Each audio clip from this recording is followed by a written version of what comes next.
In my expert opinion, DC Universe's streaming service is putting out, hands down, the best show-for-show, high-quality content for original series and programming out there, of any streaming platform I can think of. That is to say, 100% of their original shows are excellent.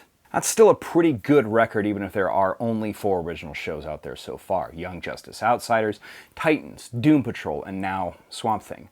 Now, Swamp Thing might be the very best among them, but it also seems like it was ill-fated from the very beginning.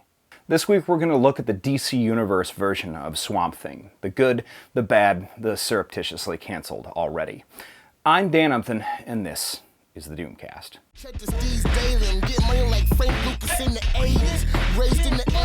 Swamp Thing isn't a hero in comics. He's more of a force of nature that isn't expressly benevolent, but isn't not malevolent. He's sort of like Shrek. Big, green, primarily concerned with what's going on in his swamp. From executive producer James Wan of Aquaman, DC's Swamp Thing is his bag since he cut his teeth directing horror like The Conjuring and Saw. It's very much in the horror genre, as it should be. Swamp Thing was created by Bernie Wrightson and Len Wein in 1971. Both of them legends in their own right, and both recently passed away. So the promise of a truly faithful Swamp Thing adaptation on television was really exciting for me. Granted, my big intro into Swamp Thing was the Grant Morrison years, who took over sometime after Alan Moore redefined the character. But how faithful is this adaptation? I'd say pretty darn faithful, to the spirit if not to the letter. Alec Holland is a researcher who is murdered by his former bosses. He's cast into the swamp with a biological agent developed by Woodrue and Sunderland, and he's transformed into a living swamp thing.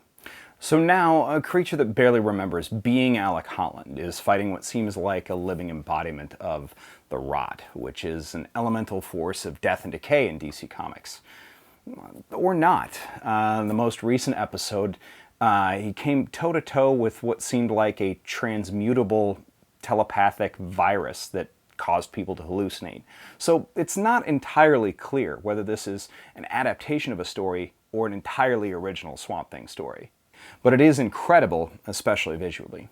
For whatever reason, they changed the location from Halma, Louisiana to Murray, Louisiana. Probably because Halma is an actual city and they didn't film there. Which in retrospect, it might have been to their betterment if they had filmed in Louisiana. They filmed it in North Carolina, and this is why the series was cut short. Basically, Warner Brothers bankrolled the show, predicated on close to half of the budget being absorbed by a tax rebate or write-off or something like that from the state of North Carolina. I don't know, I'm not actually a reporter. However, due to what's been reported as a clerical error by Newsarama, the tax deal was massively smaller than was expected and required filming to be cut short.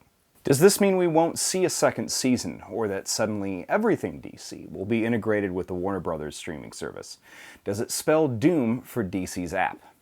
It's hard to say, and it's frustrating because, like I said, DC is clearly spending the money on top talent for big productions, which, if I'm honest, are great but make a weirdly frequent use of the F-bomb.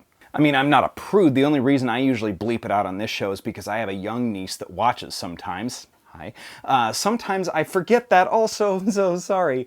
But I don't care about the word that much. It just seems really out of place and forced when it's Dick Grayson or Crazy Jane or Abby Arcane saying it. But other than that, I'm genuinely loving all of DC's current shows, especially Doom Patrol and so far Swamp Thing. Is the DC app worth it? So far, mostly. When you look at the pretty massive library of films and animated TV over the last 80 plus years, it's pretty comprehensive, which also makes me feel like you look like a bonehead when you say that DC can't movie or TV. Hopefully Swamp Thing will get a second shot and a longer season at some point. Hopefully DC's app won't fade into total obscurity. I hope it's not merged into a CWWB thing that makes it lose what's made it unique and lose the great original content. Hopefully, we'll see more of stuff like Swamp Thing in the future. Thanks everybody, this has been the Doomcast. We'll see you next week.